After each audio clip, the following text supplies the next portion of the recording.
اللهم اجعل صيامي فيه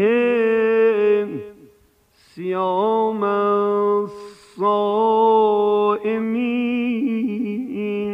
الصائمين وقيامي فيه قيام القائمين ونبهني فيه عن نومة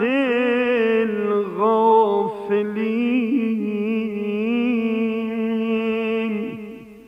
وهب لي جرمي فيه يوم إله العالمين